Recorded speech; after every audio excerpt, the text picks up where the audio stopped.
Addressing how we can face the issues related to our mental health, turning crisis into healing.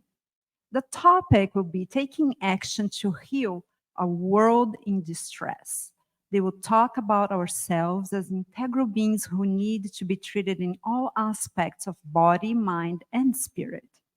As the presenter of this panel, we would like to introduce Brian Vosberg from Florida. He's been a speaker and a presenter in the Spiritist movement in the US since 2005. Brian is passionate about living by the principles of the doctrine and leading a moral life. Let's welcome Brian. Thank you for that. Also, before inviting the panelists up to stage, just a reminder to those out there that we do have a Q&A session later today. Please make sure you write down your questions and take them to the welcome desk. It would be, because we'll do that after our coffee break. We'll bring all the presenters up from the previous sessions for them to do their questions and answers. So without further ado, I'd like to start introducing our panelists, starting with Andreia Marshall-Netto. My apologies. I'm in the presence of some very powerhouse women here. I have looked up to all three of them for many of my years, and I look up to them and I talk to them regularly. So Andreia is the director of the Conscious Living Spiritist Group in Florida, secretary of the board of Spiritist Federation of Florida, managing director of Leal Publisher, responsible for the translation and dissemination of DeMelo Franco's Spiritist book and Feb Publisher, an affiliated branch of Brazilian Spiritist Federation's publisher, and the dissemination of Spiritist titles in the United States. Please welcome Andreia. Following her up, we have Kirsten DeMelo, an active board member of the Spiritist Society of Baltimore, Maryland. Originally from Philadelphia, Kirsten was born to Spiritist parents and later relocated to Maryland in 2011.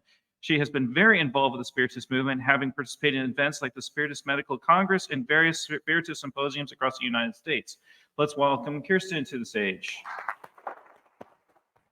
And last but not least, with an impeccable chastened fashion, I'm going to invite Suzana Simoes, is an active member of the Spiritist movement. Suzana has worked as a member of the Spiritist Federation of Florida and United States Spiritist Federation. She is one of the founders of the Conscious Living Spiritist Group in Miami, along with Andreia, and she works primarily overseeing the work in English. She is an active speaker in the United States and abroad.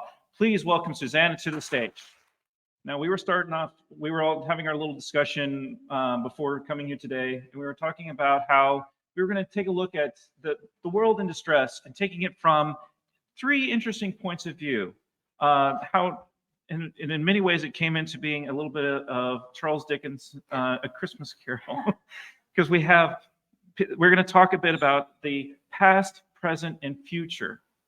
And so I'm going to start with our Spiritist of the past, as it were. Pardon my bad jokes. It's my call sign. Andreia. Thank you, Brian. Thank you for the warm welcome. The admiration and fraternity is equal to you. I also admire you, as well as these panelists here. I would like to also welcome the United States Spiritist Federation for the invitation. I would also like to congratulate for the very well organized event that we are participating in. It's truly, truly nice to see how it's turning out in another new state that we get to meet, and also meeting new faces as well as seeing old friends once again. It's truly a pleasure. I would like to start with question 793 of the Spirit's book, because as you can tell, our presentation is going to be based on taking action to heal a world in distress. And I just would like to let you guys know I am not a psychologist, so I would like to evoke the powerful presences of Allan Kardec and the greatest psychotherapist that has ever been among us, Jesus. And so I will start with question 693 of the Spirit's book, in which Allan Kardec asked, by what sign may one recognize a completed civilization? And the answer, you will recognize it by its moral development. Allan Kardec goes on to comment It's a short answer that I summarized it, but there's a lot more. So if you don't have the book, make sure that you do get it at the USSF table so that you can read a little bit further on the answer. But Allan Kardec comments on this, and he says, of two cultures that have reached the summit of the social scale, the one that may be called the more advanced in the true sense of the word is the one where the least selfishness, cupidity, and pride are found, where the customs are more intellectual and moral than material, where intelligence can develop with more freedom, where there is more kindness, good faith, and reciprocal benevolence and generosity, where the prejudices of caste and birth are less rooted, for such prejudice are incompatible with true love for one's neighbor, where the laws do not grant any special privileges and are the same for the last as for the first, where justice is administered with the least partiality, where the weak always find support against the strong, where human life, beliefs, and opinions are better respected, where there are fewer unhappy individuals, and lastly, where persons of goodwill are always sure they will not lack the minimum of what is needed to live on. This comment by Allan Kardec is sufficient to answer the main topic for this panel. How can we take action to heal a world in distress? It's here. The recipe is right here. But it's not as easy, right? We're going to go the spirit of Spiritist past, right, Brian? Yeah. So I'm going to go back in time. It's important that when we start considering this, we start thinking about our Master Jesus. A lot of people are not yet acquainted with the teachings of Spiritism, but very few can say they haven't heard about Jesus, right? I would say that. And even more about the message of love and fraternity. And even further, when he would heal people, the healing that was of physical, emotional, and spiritual, bringing the ballast needed for one to live in harmony, he would always point out a very specific phrase. Who knows that? If you know it, you get a book for free, even if there's a little paper underneath your desk. Come on. What would he say whenever he healed someone? Who Suzana and Joan can't answer. What was that? Very well. Go and sin no more, or go and don't do it again, right? He was addressing the past that brought the person to the present. But it was an uplifting message. It was not filled with judgment. He was basically saying, whatever brought this on, don't do it again. Here's a new opportunity for you to start again. And it's very profound and impacting. And perhaps this is why Joana de Angelis, who was mentioned so much earlier today, and as well as she should be, she stated in the book, Life, Challenges and Solutions, Jesus in Our Days, she would say, we urgently need to bring Christ back. Not a crucified figure, but one represented by a true friend, a doctor, a master, psychotherapist of our souls. So when we started thinking about this and brainstorming on how would we bring the topic today, I decided to try to bring this aspect of looking to the past to see how we can take action to heal a world in distress, and then passing on the baton to Kirsten. And so this is why I wanted to bring Jesus exactly where we are. Kardec comes a few hundred years later to bring us Spiritism, which is the third revelation, and symbolizes Jesus walking among us once again, inviting us to be a little kinder to ourselves, to be less judgmental of our mistakes and others as well, to reflect upon his teachings in such a way that we are able to apply it in modern days.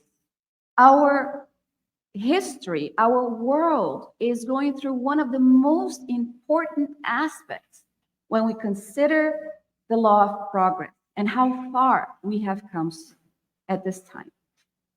When he proposes that we should strive to seek to build the kingdom of heaven, of God, inside our heart, he was symbolically speaking about something very specific. We look at a world in distress which is not aligned with the kingdom of God. Would you agree? It doesn't really make a lot of sense when we're looking at it. Am I supposed to keep talking? Yeah, 5 more minutes. Okay. No, wait, 5 more minutes. That's what we agreed That's to. fine. So Joana de Angelis, when she's bringing this analysis and reflection of Jesus, in the book A Light in the Darkness, she stated, a morally dark night covers the earth. Distress dominates the human landscape. Where is humanity leaded? I can't answer that in 5 minutes, right? I can't. But we can personally do a review of how we've been living and why our world is in reality in distress. Does it have to do with individuals, with people like me, like you, that have had a past, right? Not only this life, but previous reincarnations. And we look at ourselves as the summary of all that we've been, of all that we've done. And many of us consider the fact that the best mistakes, the things that we have made are failures, or that we carry within this guilt, that whether it's not reflected on something that happened in this life, perhaps it is found in a previous existence.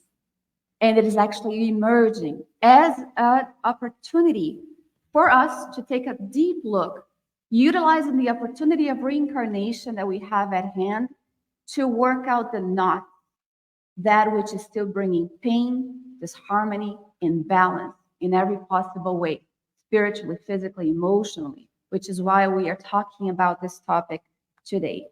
So we need to be objective.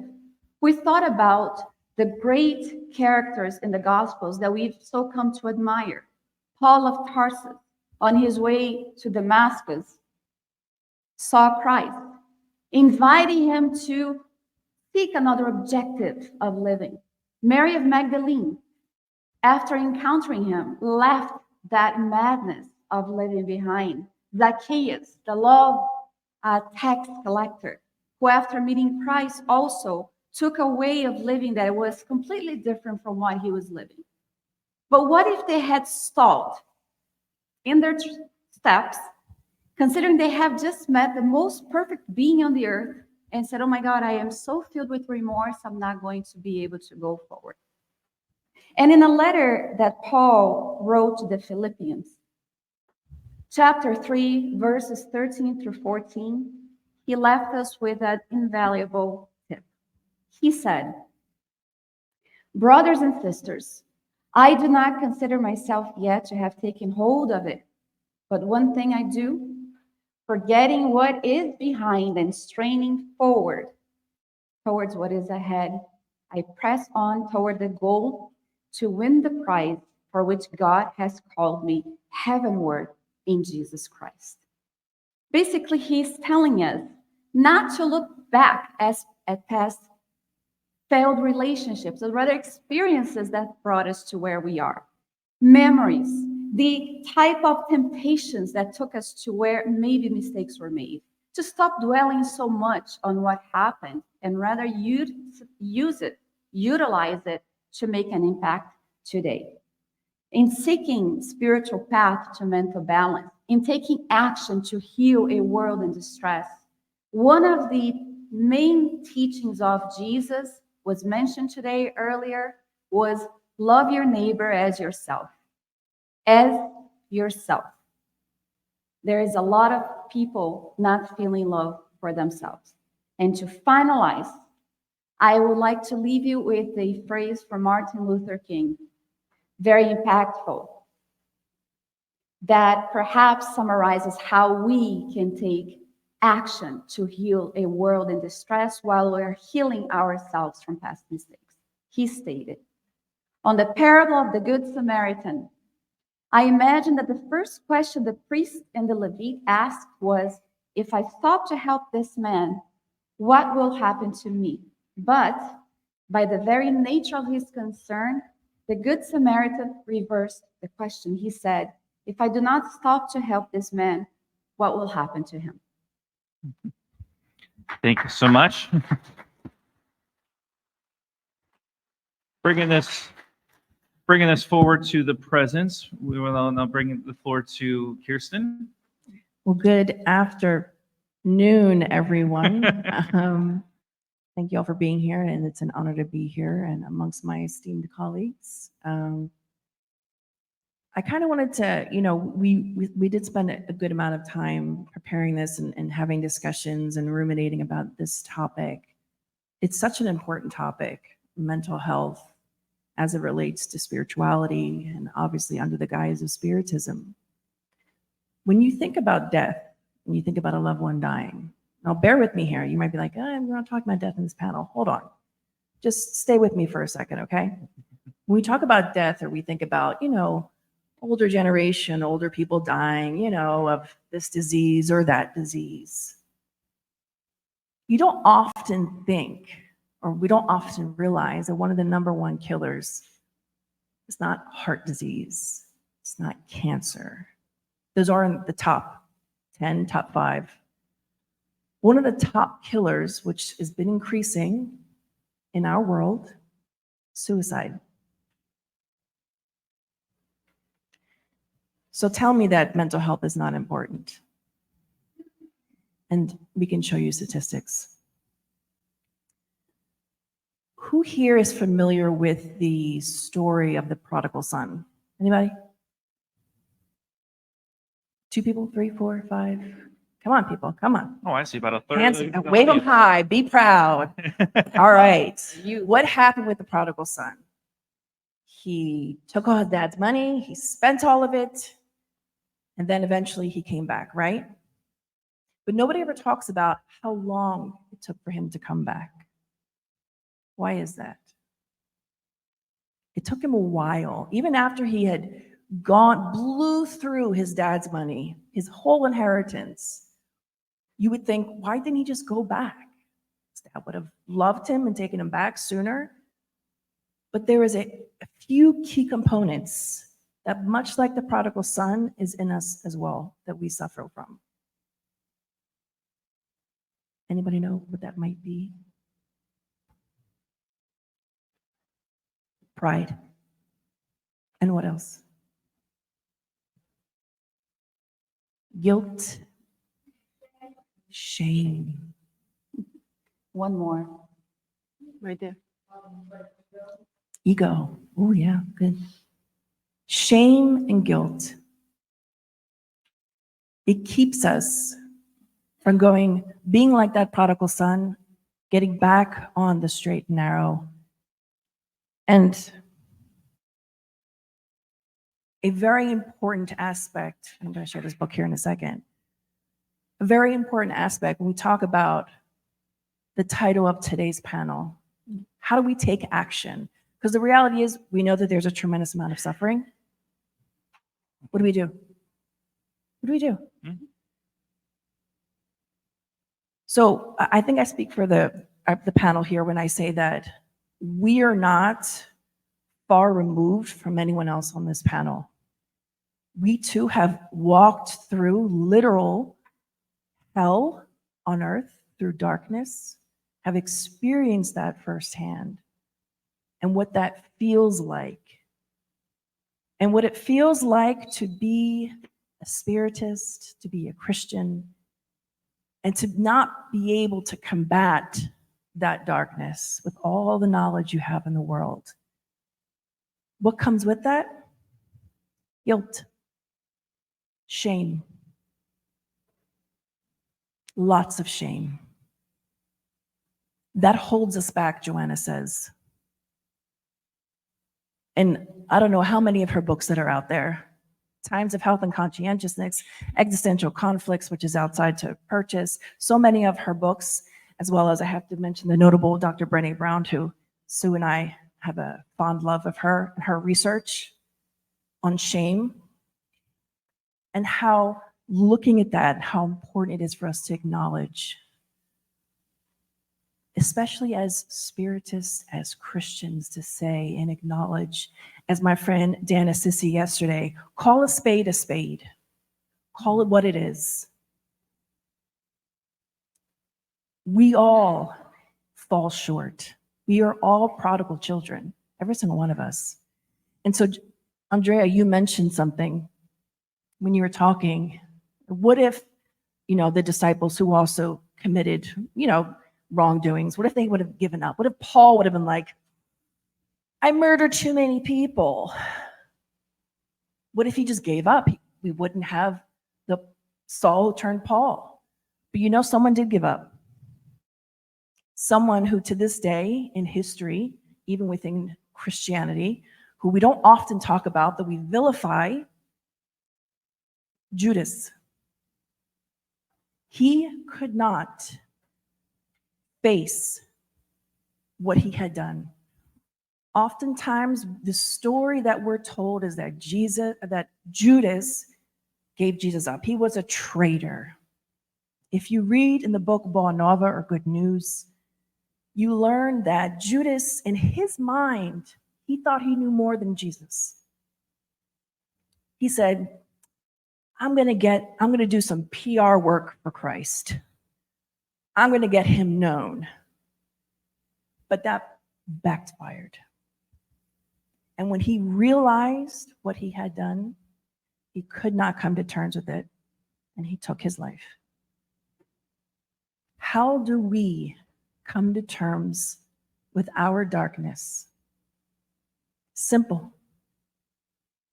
Simple. I'm going to tell you what it is. It's extremely difficult. Pardon my French, damn near impossible, but possible, is to face ourselves. In the Gospel according to Spiritism, there's a chapter entitled, or subchapter entitled, Obedience and Resignation. When you walk through hell, you will learn you're faced with two choices. You learn to submit, not in the submission where we are giving up, but a submission to this higher power, to not be afraid of the darkness, but to face it head on. To look at the darkness like it is a teacher that I didn't know that I needed, that I've spent my whole life running from, but now is, knocking on my door, saying, I'm ready for you. Come on, I'm ready for you. Come on. And what do? No, I don't want it. Obedience, resignation, accepting what is that my time? Accepting there's no way out of our darkness but through it. There's no way. And what is astounding, if there's anyone in this room who's ever walked through something really dark, and if you have been able to come out the other side, you will, I promise you, you will be amazed what the strength that Jesus gives us, that God gives us, when we stop to pray. And we always say that in the Spirit's book, they say if we pray, they give us spiritual CPR. Who knows how to do CPR in this room? Oh, wow. Oh, gosh. Wow, that's great. I feel so, I'm in a good spot. So if you're ever in a bad spot and you need some spiritual CPR, pray, because the Spirit's book says, the good and noble spirits say, we will give you courage, we will give you patience and resignation. Because They cannot take away our darkness. We are meant to walk through it. And we are so trained into running, because it's a defense mechanism. Joanna talks about this in one of her books, Defense Mechanisms of the Ego. Dr. Andreia was talking about it earlier today. It's a natural, right? There's fire, your hand retracts back. But now is the time when pain comes a knocking on our door, not to run. So if I can recommend one last thing in my last minute and 30 seconds, there's so many books and there's so many wonderful Spiritist books. We always recommend the codification, the 5 pillars of Spiritism, the Gospel, the Spirit's book, Medium's book, Genesis, Heaven and Hell. There's a lot of other books, the Joanna D'Angelo series as well is really good. But there's one book that for personally, and forgive me for the personal there, that I felt is underrated still yet and needs to be studied more alongside Joanna's books, alongside so many books really. But if you experience mental health issues, you know someone that experiences mental health issues, you've experienced it, a loved one has, whatever the issue is, or you simply just want to know more, this book, Psychiatric and Spirit Obsession Disorders, is life-changing.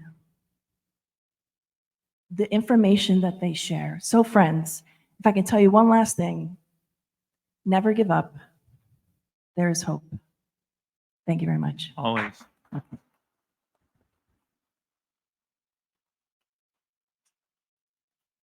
Kirsten, it's funny because I remember we were talking about the same subject, just you and me, on our own little personal chat, and you also recommended that same book to me a couple months ago, and I know it's on my list of things to read, but it has been something I remember because it is an issue that is widely ranged, but hopefully we can see a path forward into the future here. So, Suzana, give us hope.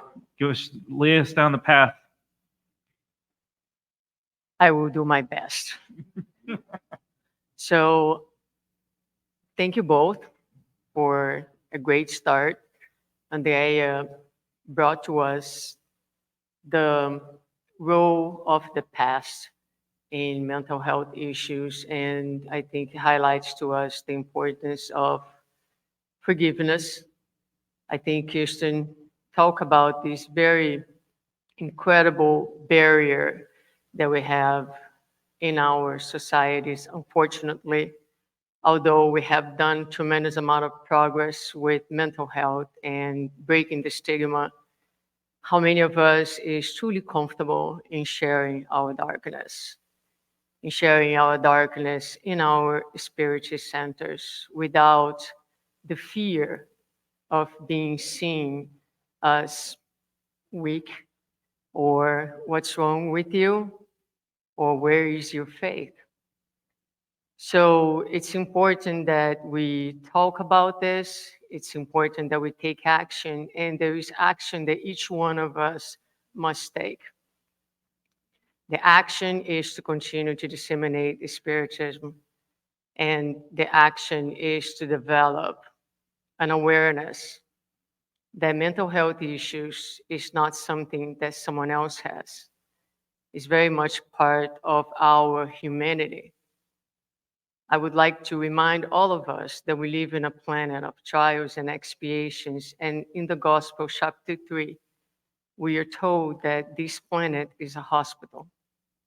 So I like to joke that none of us is in our very right mind in this planet. So perhaps part of the beginning of this conversation is to equalize things and make less about others and more about all of us. Spiritism brings an incredible contribution to the issue of mental health when it comes to giving us the perspective of the future, which Daniel talked about when he talked about the immortality. And what is really special about it is because there are many other philosophies that do believe in a future.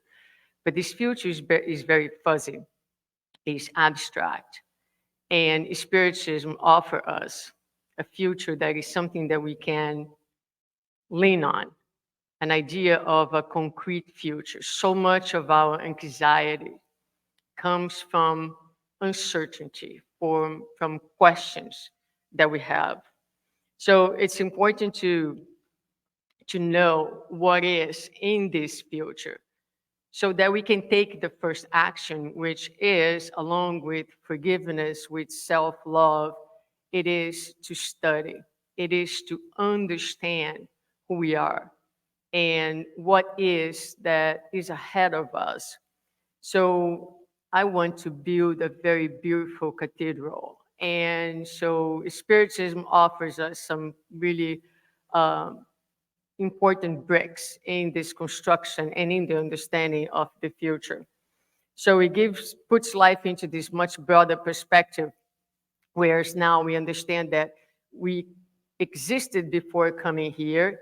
We are here in the present moment, and there's so much that we can do addressing our minds, our issues without embarrassment, with less guilt. But looking into the future, we understand that there is a future, there is continuity, there is a tomorrow waiting for us, and that today, we are our very best version ever. And tomorrow, we are going to be even a better version of we are today. Because together with the idea of future, what Spiritism offers us, which is such a powerful and consoling and soothing idea, is the idea of progress. We are always progressing. And so if today you find yourself struggling, if today you find yourself in the middle of a crisis, just know that this crisis does not define you. It's just a moment.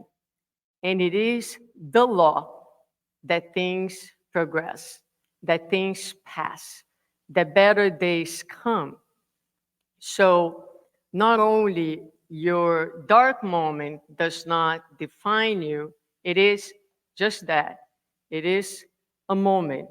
And it is a moment that is rich. A lot of times we see darkness and crisis as being the end. It feels like that. It may not be able to feel like this is a really good version of myself because of the troubles of the mind. But believe me, it is in the darkness, it is in the gist of the crisis, there lies the absolute best resources for your awareness and for your healing and transformation. A lot of times we envy the one who is in peace, but when crisis hits, our being is being shaken and we are being invited to take action. Life tells us, hey, it's time to take action. So crisis is a door of opportunity for us to actually take a step forward into awareness and into our own transformation. With this whole idea of immortality and this whole idea of a future, we also understand that there is a God, that there is a law that is carefully, think about a father, a mother, and a toddler, how the toddler is learning to walk and the parents are around kind of guiding that toddler so that he will find or walk straight. The same thing is happening to each one of us. God is doing just that. The law is doing just that. So action number one is to study about those things, is to understand the purpose of life, is to understand what the future holds for us, is to listen in the depths of our minds the words of Christ saying and talking to us in so many ways about the kingdom of heaven. The kingdom of heaven is a fatality. The kingdom of heaven is our final destination.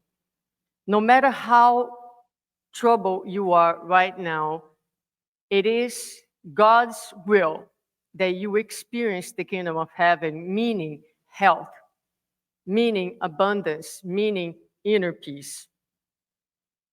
And this whole idea that Spiritism brings to us, this paradigm of immortality, gives us something very important in any crisis, mental health issues as well, which is hope. And someone did talk about hope earlier on. Hope is the fuel and is a very important resource for resilience and for healing. It's hard to heal without hope. Hope is something that we have to have in ourselves and also hope in the future, whether we're talking about the next minute, whether we're talking about the next day or the next life. But it is hope that's going to get us up every morning and to continue to press forward towards the future. Now, the journey between the present moment and this future is going to be difficult. Nobody ever said that would be easy. It is difficult because we remain in our stage of evolution still deeply disconnected from the source, from the essence of who we are, from God. And no matter how much we believe in those things, no matter how much we know, we will falter. We will have our moments of darkness and difficulty. And so Paul writes to Ephesians and gives the Ephesians, in knowing the difficulties and the struggles, a very good advice, which I'll share with you. He says, therefore, put on the full armor of God, so that when the day of evil comes, you may be able to stand your ground, and after you have done everything, to stand. Stand firm then, with the belt of truth buckled around your waist, with the breastplate of righteousness in place, and with your feet fitted with the readiness that comes from the gospel of peace. In addition to all of this, take up the shield of faith, with which you can extinguish all the flaming arrows of the evil one. Take the helmet of salvation and the sword of the Spirit, which is the word of God. So Spiritism does that for us. It helps us to stand our ground. We might be broken, we might be shattered, we might be bent, but the idea of a future, the idea of immortality allows us to stand firm in face of all the challenges that we face. He also speaks about the evil that we have to face. Nowadays, we understand this evil as being our unattended wounds, our shadows, our frailty. And he recommends to put on this armor of God. I wish we could talk about each one of the pieces, but we don't have time, nor I know what my time is anymore. But it doesn't matter because I will go over a few minutes. So it's a good thing that the thing went off. So in any case, he talks about putting up the helmet of salvation. And I was struck by the statistics, as was mentioned earlier today, with the placebo effect for healing. I actually went to look it up, and it talks about how powerful our minds is. And here is Paul telling us to take action by putting the helmet of salvation, by caring for our minds and for our thoughts. We have to remember that the mind is where our psychic environment is formed based on the thoughts that we are emitting, and it's also where our relationships start. Because depending on the vibration that we are emitting, we are attracting incarnates and discarnates to be part of our day-to-day life. When we think about mental health, we cannot discard the role that obsessive process may have in enhancing the symptoms and the difficulties. So protecting the mind means nurturing our thoughts with altruistic, with good content. It means elevating our vibration. It means taking action. And whenever you feel like you can't handle it, do a prayer. Open that window of connection with the higher spirits. Meditate. Take care of the hygiene of your mind in the same way and with the same care that you do the hygiene of your body. And as you take care of your mind, you will notice that little by little, you're going to start also changing the network of people that are day to day with you. Some people will go and some new people will come, setting the space and the better environment for a healthier future. And finally, take the shield of faith.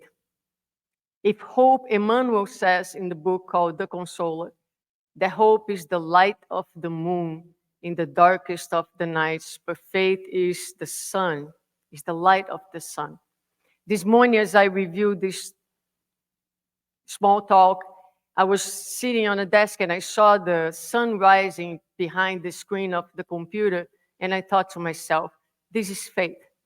Is to know that although we might be experiencing tremendous amount of darkness, the sun will rise. Will always rise, no matter what. And sometimes all that is asked from us is to be patient. Wait just a little bit more. Hang in there, because there is a future.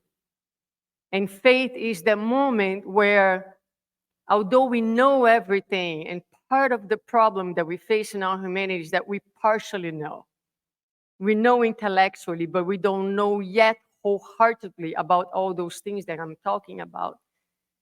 But if you are in the darkness, hang in there. Faith is when our cognition can no longer save us, and we go down on our knees and we recognize that we can't do it alone. And we reach out to the person next to us, and we reach out to God, who is the one that can grant us the power, that can grant us the love to feel, as Daniel said, that we truly belong, that there is a purpose for living, and that help us to choose to live. Thank you.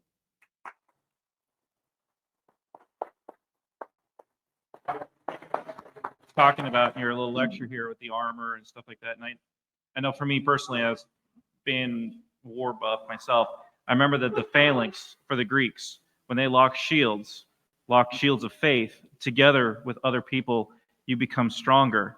And it was something that I've noticed too, especially like I said, as I discussed in our intro, I've gained so much strength and support from you, and you've been from other centers. Same with my old centers that I've been with and I'm part of. It is amazing how much the Spiritist community can come together when you are in need for a variety of different reasons. This time it's mental health, but it has been an open spot, as mentioned, a hospital, but it is a place to come when you are in need. And I have found warmth.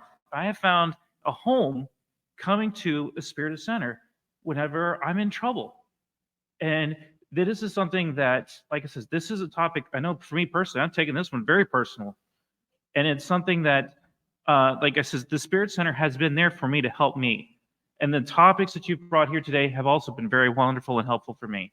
So I thank you so much for being here as part of this panel. And I thank you all for having us here today.